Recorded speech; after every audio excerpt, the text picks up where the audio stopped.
साथियों, आजादी से पहले इसी लेजिस्लेटिव असेंबली में भारतीय संसदीय व्यवस्था की नींव पड़ी थी और इस ऐतिहासिक परिसर में श्री अटल बिहारी वाजपेयी जी और आदरणीय मालवीय जी के चित्रों का अनावरण होना हमारी ओर से अपने महापुरुषों के प्रति कृतज्ञता और सम्मान का यह प्रतीक है। यह केवल मैं मानता हूं दो व्यक्तियों का सम्मान नहीं है, बल्कि भारतीय लोकतांत्रिक परंपरा, नैतिक राजनीति और राष्ट्रवाद की भावना का भी यह सम्मान है। साथियों, वैसे तो यह संयोग ही है कि मालवीय जी और अटल जी का जन्म एक ही तिथि को हुआ, लेकिन इतिहास में कुछ संयोग ऐसे होते हैं जो केवल संयोग नहीं रहते, वे संकेत बन जाते हैं। मानो नीयत स्वयं कुछ संदेश देना चाहती हो। दोनों महापुरुष अलग अलग कालखंडों से आए, अलग अलग चुनौतियों से जूझे, लेकिन राष्ट्र सेवा, लोकतांत्रिक मूल्यों और सार्वजनिक जीवन में नैतिकता के प्रति उनकी प्रतिबद्धता एक ही स्रोत से प्रवाहित होती हुई स्पष्ट रूप से देखी जा सकती है। और यह एक कंटिन्यूटी, एक यह लिविंग ट्रेडिशन है जिसे हम आज अपने सामने मूर्त रूप होते हुए देख रहे हैं। साथियों, इन दोनों महापुरुषों ने स्वतंत्रता संग्राम को जिया, स्वतंत्रता संग्राम को महसूस किया और उसे अपने जीवन का आधार बनाया। दोनों ने राष्ट्रीय चेतना को अपने आचरण से एक नई ऊर्जा दी है।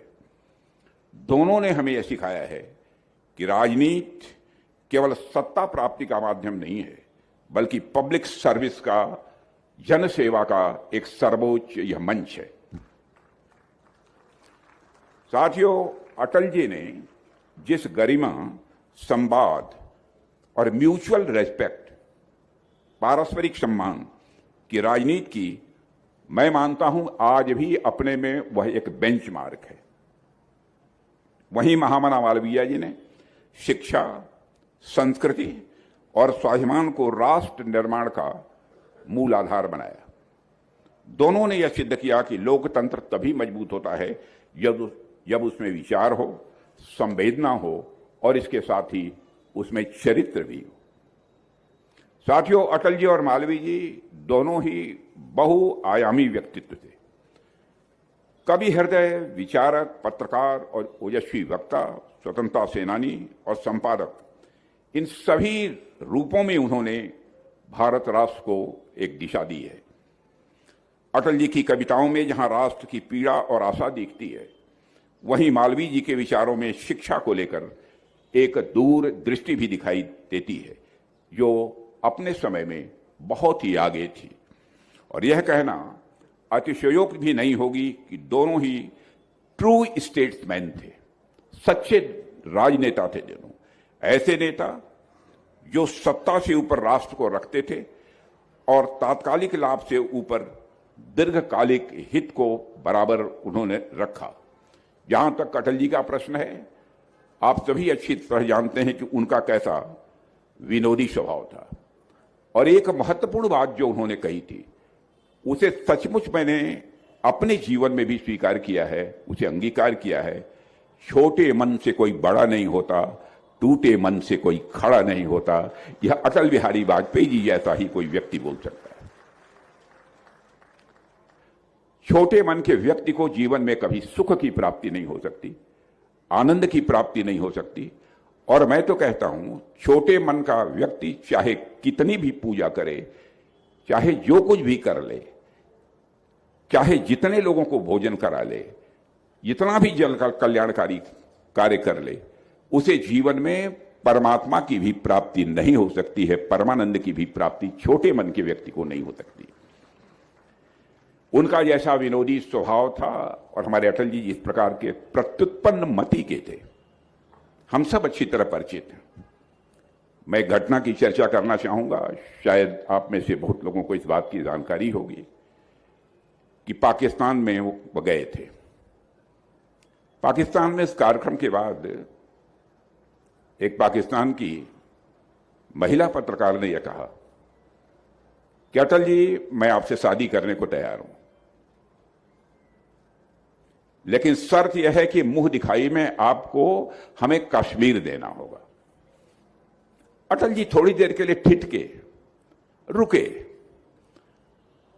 फिर उन्होंने कहा, हां, मैं आपसे शादी करने को तैयार हूं, लेकिन दहेज में आपको पूरा पाकिस्तान देना होगा।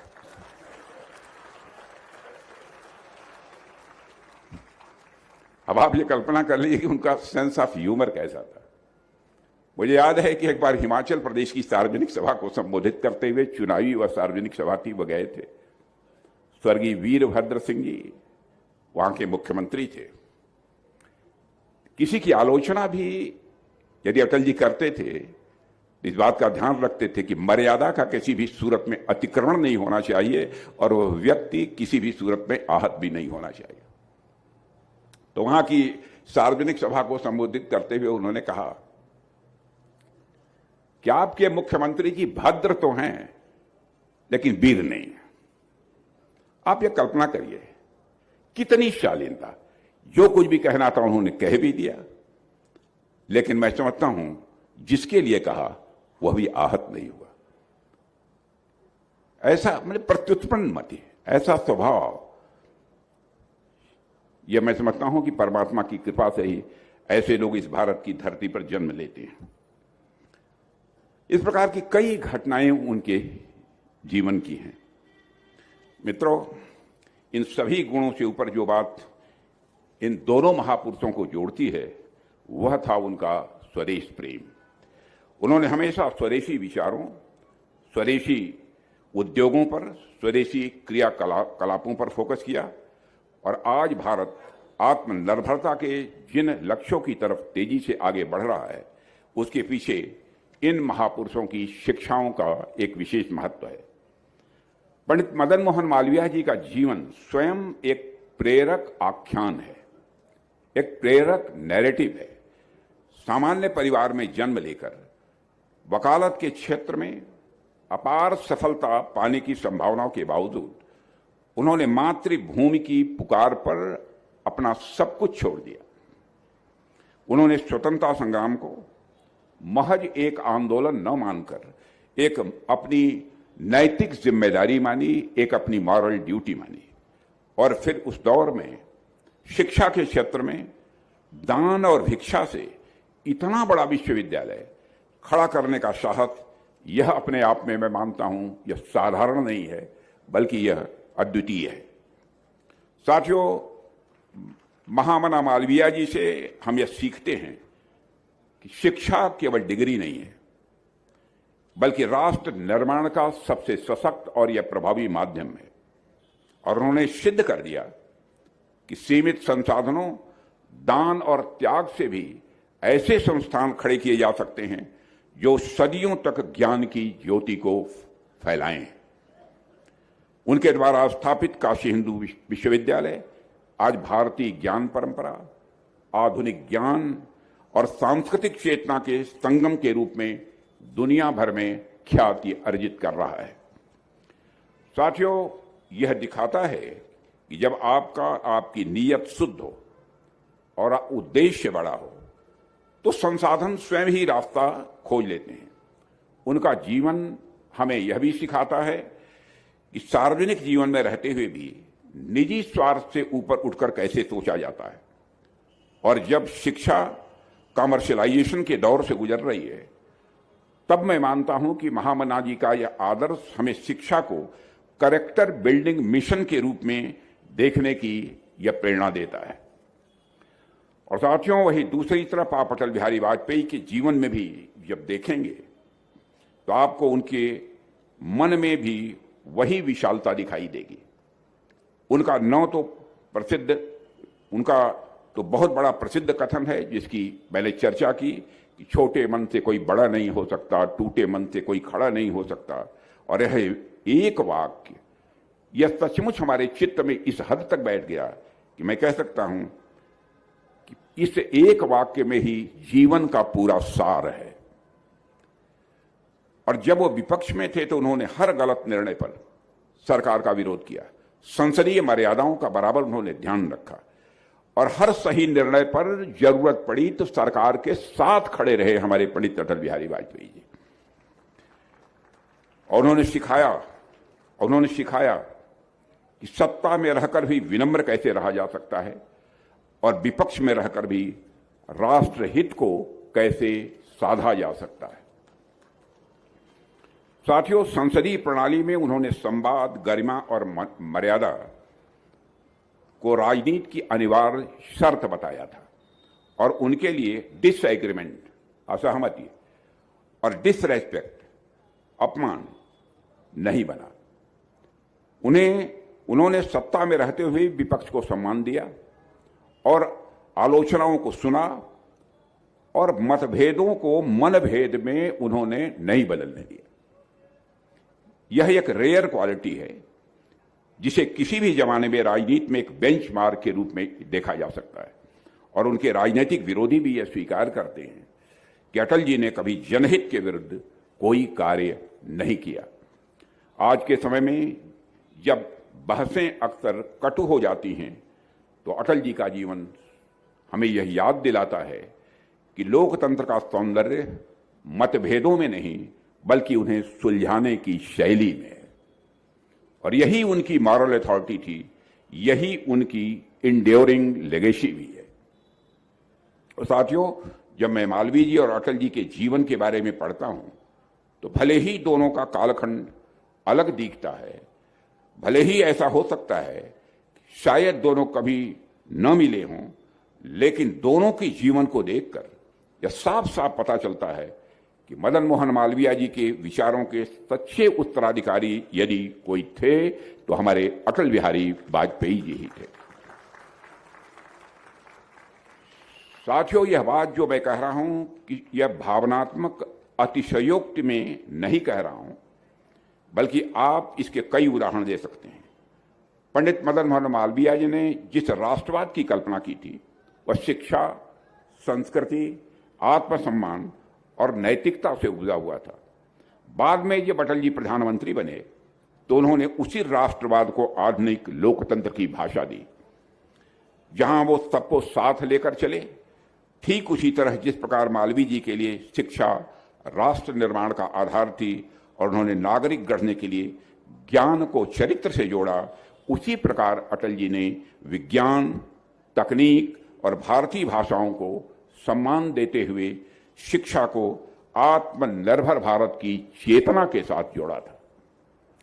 साथियों, जिस तरह मालवीय जी की राजनीति सेवा, मर्यादा और नैतिक साहस पर आधारित थी, उसी तर्ज पर अटल जी ने उसी परंपरा को निभाते हुए सत्ता में विनम्रता और असहमति की गरिमा को भी बनाए रखा है। जहां एक तरफ मालवीय जी लोकतंत्र में विचारों की विविधता को राष्ट्र की शक्ति मानते थे, वहीं दूसरी तरफ अटल जी ने भी संसद को टकराव का नहीं बल्कि संवाद का मंच बनाते हुए यह स्पष्ट किया, सरकारें तो क्षणिक होती हैं और राष्ट्र तो यह शाश्वत होता है। साथियों, ऐसे अनेक उदाहरण जो यह बताते हैं कि मालवीय जी के विचार और उनके बाद अटल जी ने उसे जीवित रखे और उन्हें विचारों को आज भी हमारे प्रधानमंत्री मोदी जी के नेतृत्व में हमारी सरकार यह जीवित रखे हुए।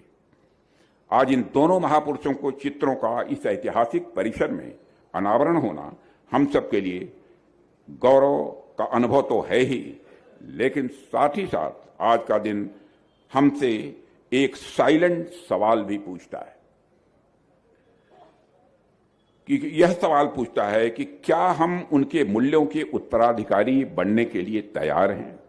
यह सवाल है, क्या हम राजनीति, शिक्षा और सार्वजनिक जीवन में उसी इंटीग्रिटी, उसी इम्पैथी और उसी फोरसाइट को हम जी पा रहे हैं कि नहीं जी पा रहे हैं। और साथियों, यह क्षण हमें इंट्रोस्पेक्शन का भी अवसर देता है कि शायद यही इस पूरे आयोजन का सबसे बड़ा संदेश है कि इतिहास केवल स्मरण के लिए नहीं बल्कि इतिहास यदि होता है तो मार्गदर्शन के लिए होता है। और हमको इतिहास से महानता और आदर्श को सिर्फ खोजना भर ही नहीं है बल्कि उसे अपने जीवन में हमें लागू भी करना है। साथियों, कोई भी राष्ट्र केवल संसाधनों, तकनीक या आर्थिक सामर्थ्य से या महान नहीं बनता है। इस सच्चाई को भी हमें समझना चाहिए। राष्ट्र की असली शक्ति इस बात से तय होती है कि वह किन आदर्शों को अपने जीवन मूल्यों का आधार बनाता है और किन व्यक्तित्वों को वह अपना आदर्श मानता है। क्योंकि जैसा हमारा आदर्श होता है वैसा ही हमारा चिंतन बनता है, और जैसा चिंतन बनता है वैसा ही राष्ट्र का चरित्र गढ़ा जाता है। इसीलिए आदर्श केवल स्मरण की यह वस्तु नहीं होते हैं, वे दिशा देने वाली एक ऊर्जा होते हैं। और यही कारण है कि आज जब हम लोकतंत्र की सबसे महत्वपूर्ण संस्था में के केंद्र में बैठे हैं हम यहाँ, तो हमारे लिए यह और भी आवश्यक हो जाता है कि हम अपने आदर्शों से निरंतर सीखें, उनसे सीख लें। मूर्तियां या फिर चित्र इसलिए नहीं लगाए जाते कि हम अतीत में भटक जाएं, बल्कि इसलिए लगाए जाते हैं ताकि हमारा भविष्य किसी भी सूरत में भटकने न पाए।